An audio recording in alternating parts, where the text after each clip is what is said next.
All right. Hopefully, this is the last take I do for this video because, like, I'm getting tired and, like, goddamn. Um, so I'm gonna start off by a simple analogy, a parent-child analogy, right?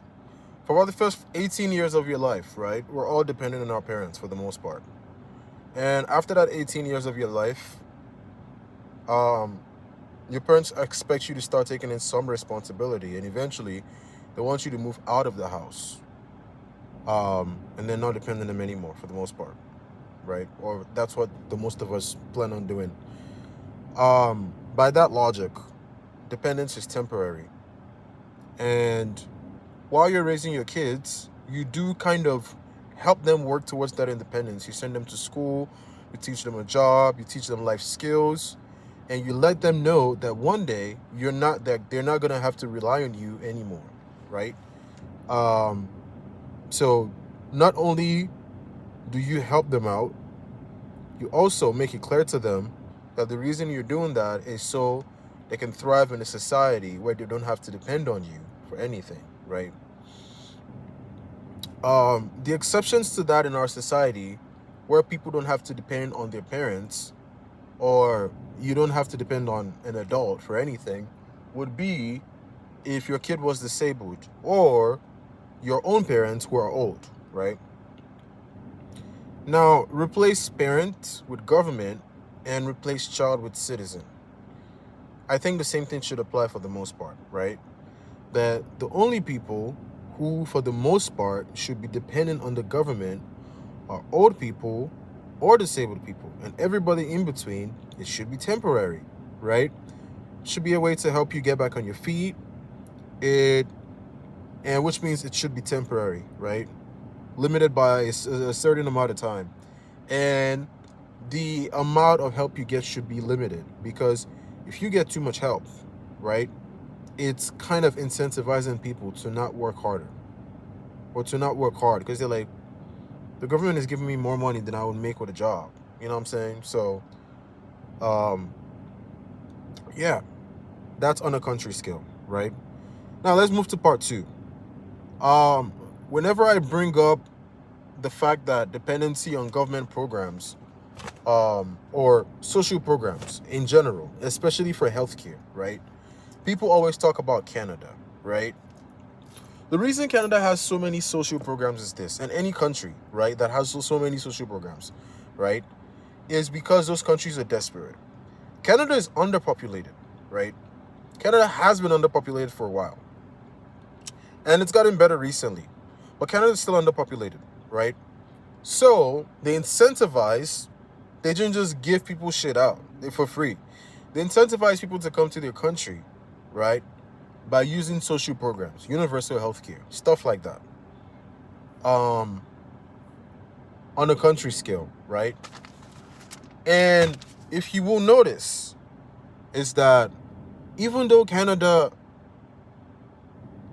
incentivizes people to come to their country, for the most part, when the masses depend on government to provide things like that, right, that most people deem essential, it gets to a point where those things can be leveraged against the population, because then it's hard for the population to hold the government accountable.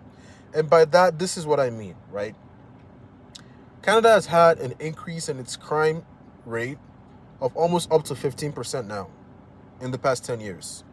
Um, if you think I'm lying, go look that up on Google. Um, and what's the government's response to that? So now, I'm not I don't really tout guns as a response to anything like that's a crime, but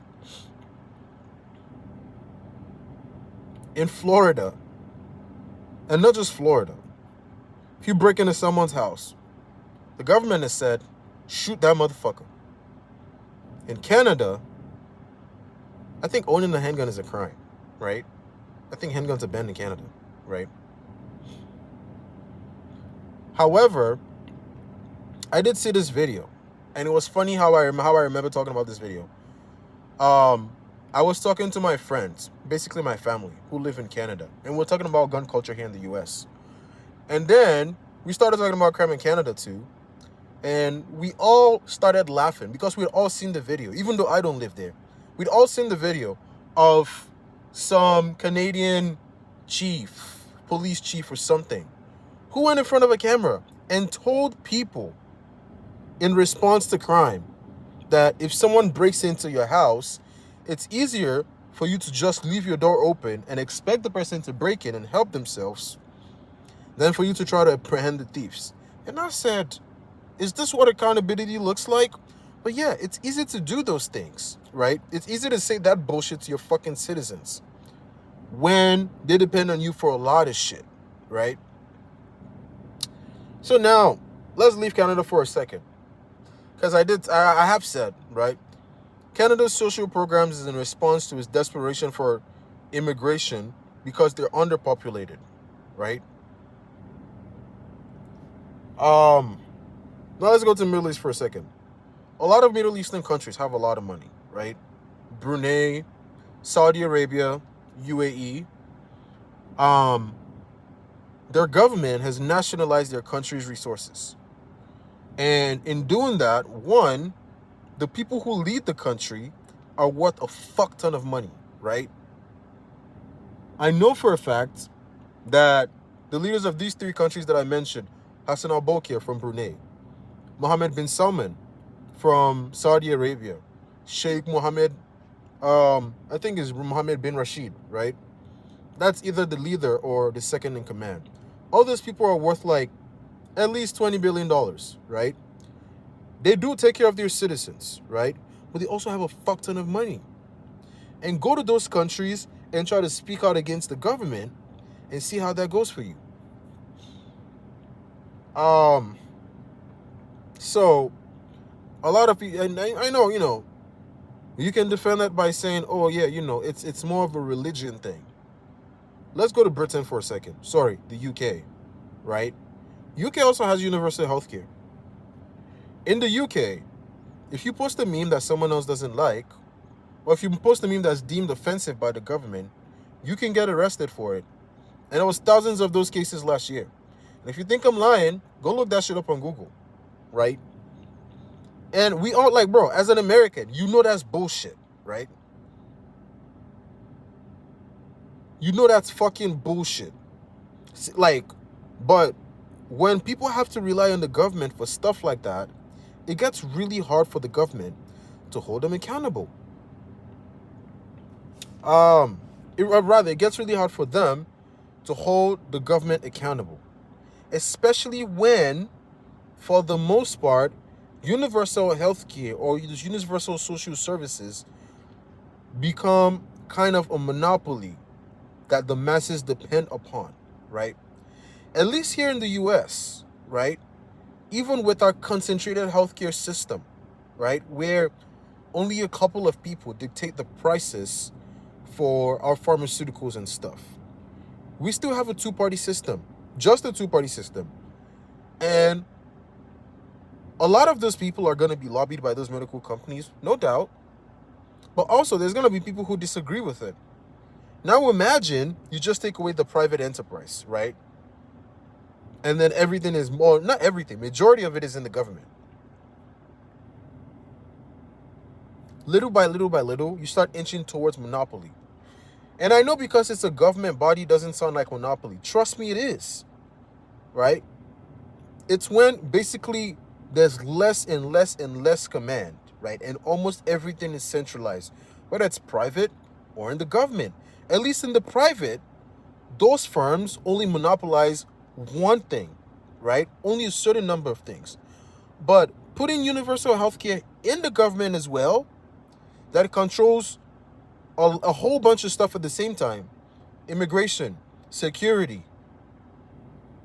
How does that make sense? That's like centralizing a whole bunch of shit into one body. That is a ridiculous monopoly, right? And even in Canada, right?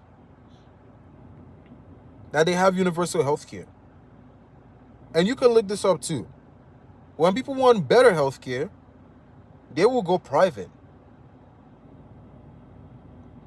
And you can say, oh yeah, universal healthcare mostly covers the basics, right? But also, that should show you what is the incentive to be better in universal healthcare when the masses depend on you. How do they hold you accountable, right?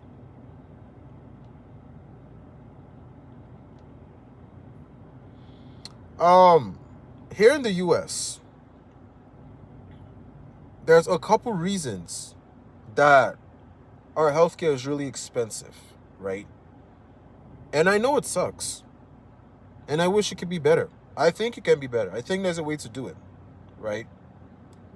But it's a multifaceted way. And we're going to have to accept a lot of things that we don't like right now. But unfortunately, that's just how the reality is. We're going to have to accept those things to be better.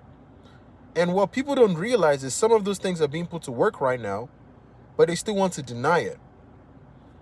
So before we get into that, one of the things that makes healthcare expensive in the US is access to novelty tech. I went on a rant the other day about how healthcare in the US is a luxury, not even a privilege, right? Because we have access to all these things, right? That take a lot of effort, a lot of research go into them. And one of those things is novelty technology. You can get some of the best healthcare in the world in the US, right? And you got to pay money for it. It's the same all over the world too. If you want amazing healthcare anywhere in the world, like I said, Canada is the same thing. You got to be ready to pay for it, right?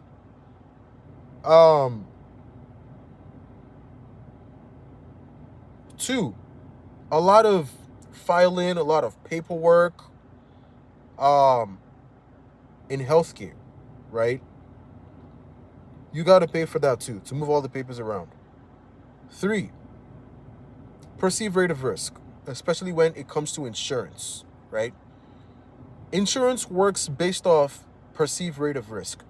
That's why if you're a careless driver, right, or you've had your license suspended for a bunch of times, you have to pay more insurance.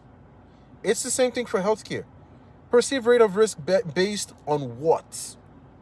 On the majority, right, or the health of the vast majority in the country. America has a crazy obesity problem or a crazy lack of fitness problem. And I went on a rant the other day about how healthy living or a healthy lifestyle should not be as expensive as people make it out to be. If you're willing to invest $50 to $100, right, in jump ropes, heavy bands, buy a yoga mat, right? Go to Ross, go to Burlington. They sell those things for dirt cheap there, right? And buy the rest of it you can buy on Amazon or Temu. You can get fit, right? Go to Aldi, go to Walmart. A bag of veggies, right, even though it's frozen, is less than $1. Rice is cheap. Protein, right?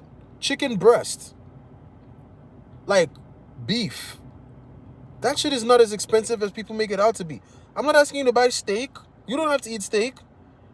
A pound or 2 pounds of frozen turkey is like what? $5? 2 pounds is like $10. Eat that. Eat veggies. Eat frozen veggies, right? Even the veggies that are not frozen, fine, they will go bad faster. Buy them, cut them up, freeze them. They're cheap. They're fucking cheap. Go to Fancy Foods. That shit is cheap. But we have a higher perceived rate of risk here in the US, right? That's why insurance is more expensive. And now people will be like, oh yeah, if you don't think obesity here is a problem in the US, in my opinion, you're delusional. Make this a public health exercise that the next time you go out, just look around you at your local Walmart or just walking around downtown or anywhere you go, even at your job, right? And just see how many out of shape people, not just people who are a little tubby or like people who are not skinny, just out of shape people. Just see how many of them are just walking around and expecting universal health care, even though they don't take care of themselves, right? And like I said, I've already proven, like, I can upload my grocery list if you reach out to me personally. I'll show you how much I spend on groceries to prove to you that healthy eating should not be that expensive. or even expensive at all, right? And then we'll get to the eat the rich crowd. I can make a separate video about why that shit doesn't make any sense, right? But before I do that, let's get into something, right? So you want to eat the rich. As of now, the way ACA works in the US is something called silver loading, right? And the long story short, in layman terms, silver loading is people who make way more money offset the cost of people who make way less money to help them pay for their insurance, right? And I pulled a couple numbers, right? Majority, or the tax bracket, or the majority of the people who cover the cost for silver loading are people who make 37 to 24% of the most amount of money in the US, right? And I'm not even going to go off the higher number. I'm going to go off the below number, which is the 37% mark. The 37% mark is about the people who make $550K a year. And the reason I'm bringing that number up is, think about it this way. Someone who makes $550 a year, right? Someone who makes $550 a year. Why do they need insurance? Why should they pay for insurance? If you go to a doctor and you get treated, when you're asked to pay, when they send you your medical bill, they're going to give you two options. One with insurance, one without. The option without insurance, it's usually cheaper. But you usually, for the most part, have to pay a lump sum, right? Who can afford to pay that lump sum for the most part? The people I just spoke of. The people in the 37% mark who make $550K a year. For the most part, if they have to go to a doctor, they don't need insurance. They can mostly pay that shit out of pocket. In my opinion, at least that's how I think, right? If you're making $550K a year, you can mostly afford to pay your medical bills out of pocket. So why would those people need insurance, right? And this is what most people have a problem with. Because the government gives them tax cuts. Oh my God, the government is giving someone who makes $50,000 a year tax cuts, right? Those tax cuts is to incentivize them to pay for insurance or get insurance, so they can use that money they put into insurance to offset the cost of people who make way less money. Because if the government decides, we're not giving you tax cuts anymore for paying the insurance, fine, fuck you, we're not paying for insurance. I can pay for my out-of-pocket costs anyways, and it costs me less money, right? I'm not going to pay for insurance. So fuck that. And then just like that, how is silver loading going to exist? Silver loading is gone. Or they're just going to shift the cost among most people on the lower end of the spectrum who make less money. And the insurance rate is still going to jump high for everyone, right? Because the people way below that class, right? Even if they all pay for insurance, they don't make enough to pay for enough insurance to the point where it's going to reduce it significantly amongst everybody, right? Compared to the people paying or making $550K a year. So like I said, I can make a whole different video about why eating the rich doesn't make any sense. So I'm going to give a good example of a country that I think has worked the social programs angle very well. And that country, in my opinion, is Singapore, right? Now, before I was born, in like 1985, Singapore's GDP in 1985 was under $20 billion, right? Today, Singapore's GDP is about $600 billion. Not today, sorry. During COVID, about 2020, before COVID hit everybody. Right now, it's about like $580 million or something like that. Excuse me. Singapore's GDP today is about 580. At the peak, COVID, it was like $600 billion, which is like 30 times what it was in 1985. How did they get there? Singapore used to be a poor country, right? For multiple reasons. I don't think they could manufacture anything, but they decided, we're going to find a way to create services for investors people who can afford to come and invest, right? But the way for us to do that is to find a way to make everybody comfortable while we work towards that goal. So what did Singapore do? Singapore decided to make social programs for housing, food, healthcare, stuff like that, right?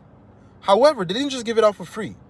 It was with the sole purpose of people working, right, to make Singapore a hub, a service hub, like a powerhouse. And remember what I said about pushing people towards dependency, right? Temporary dependence. You set a goal. You then work towards that goal with the plan of weaning people off the government dependency, little by little by little, right? So now, Singapore does have universal healthcare. However, majority of the people on Singapore's universal healthcare are elderly people, right? And even the majority of other people who use Singapore's healthcare do it at personal costs, right? Now, there's compulsory insurance in Singapore, for sure, right? But the whole silver loading thing that we do in the US here, I don't think Singapore has something like that. And if they do, it's like a silver fund or something like that. Majority of it is for the elderly people in Singapore, right? And I did say at the beginning, that's who social programs should mostly be for.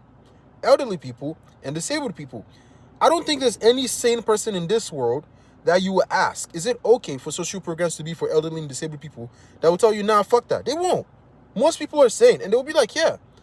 Most elderly people who cannot help themselves, or who need it, or who because of inflation or some reason, cannot afford social services, help those people out. It's something that has always happened in humanity. Like the same, you don't hunt, you don't eat. Help the elderly, help the disabled in almost every civilizations. Fine, I know maybe the Spartans threw their fucking kids off a mountain if they were disabled from birth. But for the most part, every civilization took care of the elderly and disabled, right? Look at Singapore today. Look at Canada today. Look at US today. Compare those three countries. Singapore's poverty level is almost non-existent, right?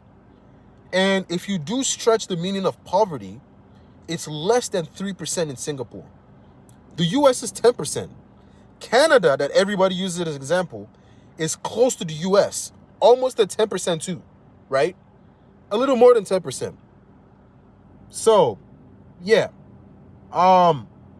As amazing as social programs would be, any social program that kind of monopolizes dependency on the government providing it is creating control.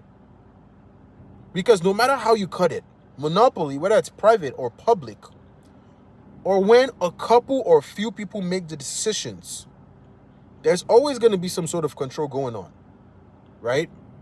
And especially when it's the government that controls, that can leverage a lot of other things that they control, and then you give that to them too?